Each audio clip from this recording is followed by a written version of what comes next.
Laporan CIA tentang G30S PKI dan operasi penumpasan PKI yang baru diungkap setelah 30 tahun disimpan sebagai dokumen rahasia menjawab banyak pertanyaan rakyat. Jika bukan karena Maijen Soeharto yang tersisa dan mengambil alih komando pimpinan TNI Angkatan Darat, sejarah Indonesia pasti berubah. Republik Indonesia sudah pasti akan menjadi negara komunis. Banyak kemungkinan yang akan terjadi dan semuanya lebih buruk. Presiden kedua Republik Indonesia. Siapa yang tidak mengenal beliau? Beliau tidak lain dan tidak bukan adalah Presiden Haji Muhammad Soeharto. Lahir dari keluarga petani di Kemusuk, Yogyakarta pada tanggal 8 Juni tahun 1921 dan meninggal di Jakarta pada tanggal 27 Januari tahun 2008 pada usia 86 tahun. Jasanya kepada bangsa dan negara juga tidak bisa disepelekan. Akan tetapi bagi kaum komunis hal ini sangat bertolak belakang. Kaum komunis sangat membenci Presiden Soeharto karena beliaulah yang menghancurkan komunis di negara tercinta ini.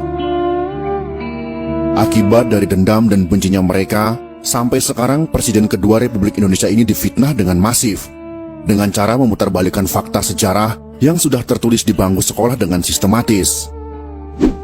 Dari keadaan yang seperti itu, maka kami sebagai salah satu generasi yang mendapatkan pendidikan Pancasila saat sekolah di masa beliau masih menjadi presiden, merasa ada tanggung jawab untuk memberikan jawaban atas tuduhan miring terhadap beliau, untuk mengimbangi informasi-informasi yang menyudutkan beliau, terutama bagi generasi muda yang tidak tahu menahu tentang sejarah masa lalu bangsa ini. Dan akhirnya belajar sejarah dari sumber yang salah, yaitu bersumber dari orang-orang simpatisan atau pendukung komunisme yang sangat gencar ingin mengubah sejarah masa lalu mereka. Beberapa pemimpin dunia yang memuji Presiden Soeharto dalam pernyataannya. Berikut ini adalah pernyataan tersebut. Dr. Mahathir Mohamad, mantan Perdana Menteri Malaysia, mengatakan, krisis ekonomi tahun 1998 memang dirancang untuk menjatuhkan Pak Harto. Jika Pak Harto tidak jatuh, Indonesia akan jadi negara maju. Lee Kuan Yew, mantan Perdana Menteri Singapura, juga mengatakan, Pak Harto pemimpin luar biasa. Beliau harus mendapat tempat terhormat dalam sejarah Indonesia. Sedangkan Sultan Bolkiah dari Kerajaan Brunei mengatakan, dipimpin Pak Harto, Indonesia bersatu, pemerintahan stabil, ekonomi maju pesat, sangat disayangkan beliau dijatuhkan. Sebenarnya Pak Harto berkali-kali mengutarakan niat untuk mundur, namun beliau melihat ancaman luar biasa besar membahayakan bangsa dan negara kesatuan Republik Indonesia. Fitnah KKN terhadap Pak Harto dan keluarga yang kemudian dituangkan dalam TAP MPR untuk memeriksa harta kekayaannya ternyata tidak terbukti.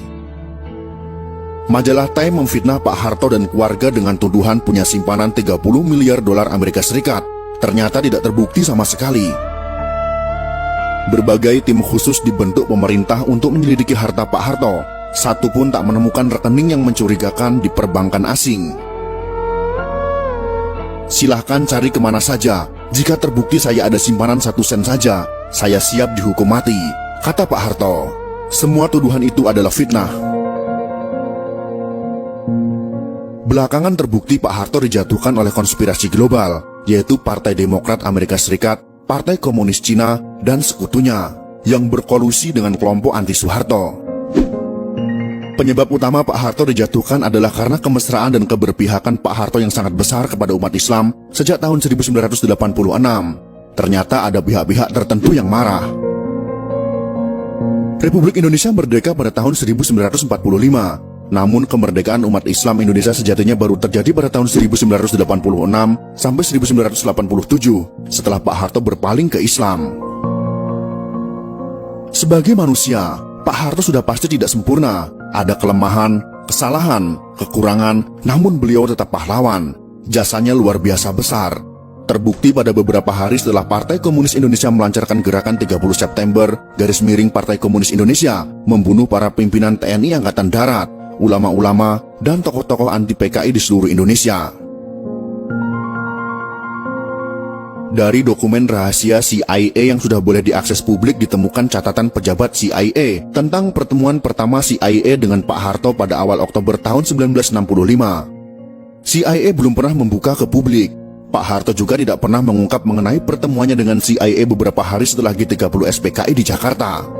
Laporan CIA itu menyebutkan bahwa setelah PKI melakukan Gestapo atau Gerakan September 30, TNI Angkatan Darat dipimpin oleh Maijen Soeharto berhasil menggagalkan PKI untuk kendalikan NKRI.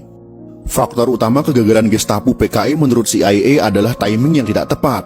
Gestapo dilakukan 5 hari sebelum hari ulang tahun TNI pada tanggal 5 Oktober tahun 1965 adalah kesalahan fatal. Gestapo PKI dilancarkan pada saat seluruh pasukan TNI dan pimpinan TNI sedang berkumpul di Jakarta, mobilisasi pasukan dalam rangka hari ulang tahun TNI. Kesalahan fatal kedua PKI adalah meremehkan sosok Soeharto, yang hanya seorang panglima pasukan cadangan TNI Angkatan Darat. Dulu Kostrad tidak prestisius. Panglima Kostrad yaitu Maijen Soeharto sebagai pimpinan pasukan cadangan pada saat itu memang tidak diperhatikan PKI sebagai pimpinan utama TNI Angkatan Darat. Underestimate terhadap Soeharto juga disebabkan karakternya yang tidak menonjol. Soeharto tidak terseret dalam faksi tertentu di Angkatan Darat. Dalam hal ini yang harus kita ketahui adalah, pada masa itu Kostrad tidak memiliki pasukan tempur.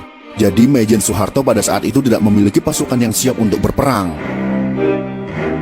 CIA mengungkap, sikap low profil Soeharto disebabkan oleh kegagalan besar operasi Trikora pembebasan Papua Barat, di mana TNI kalah telak dari Belanda. Soeharto yang low profil, tidak suka berpolitik selama menjadi perwira TNI, membuat posisinya dianggap netral, tidak berbahaya oleh PKI. Di internal TNI pada saat itu, ada TNI faksi pro Soekarno, seperti Jenderal Ahmad Yani, ada faksi pro Abdul Haris Nasution, yang anti PKI, dan faksi TNI yang pro dengan PKI. Dari film G30S PKI yang dibuat berdasarkan fakta sejarah itu, rakyat tahu bahwa sempat timbul pro kontra di Politbiro PKI mengenai Jenderal Ahmad Yani. Keputusan PKI untuk menculik dan membunuh Jenderal Ahmad Yani yang Soekarnois didebat anggota Politbiro PKI. Akhirnya bulat disepakati Jenderal Ahmad Yani masuk daftar korban. Dokumen CIA menyebut bahwa keputusan PKI untuk menghabisi Jenderal Ahmad Yani karena dikhawatirkan Yani akan jadi masalah jika Soekarno meninggal dunia. Sedangkan Maijen Soeharto adalah staf dari Jenderal Ahmad Yani. Pak Harto tidak termasuk pimpinan TNI Angkatan Darat yang diperhitungkan oleh PKI. Inilah kesalahan fatal Gestapo PKI. Laporan CIA jelas menyebut ada kesalahan analisa Politbiro PKI dalam menyusun daftar korban. PKI tidak memperhitungkan kemampuan militer Soeharto. Secara politik, benar Maijen Soeharto sudah tamat karena memalukan Soekarno. Secara militer juga tamat karena hanya jadi panglima pasukan cadangan. Dari perspektif faksi militer, Soeharto tidak masuk faksi manapun. Soeharto hanya dianggap bayang-bayang Jenderal Ahmad Yani. Gestapo pun dilancarkan PKI. Pertanyaan besar pun muncul tentang faktor keberhasilan Soeharto melakukan serangan balasan terhadap aksi Gestapo yang berujung kepada penumpasan PKI terjawab dalam laporan CIA. Saat hampir semua pimpinan TNI Angkatan Darat yang anti PKI dan pro Soekarno sudah dibunuh PKI, yang tersisa hanya Maijen Soeharto dan Jenderal Nasution yang terluka.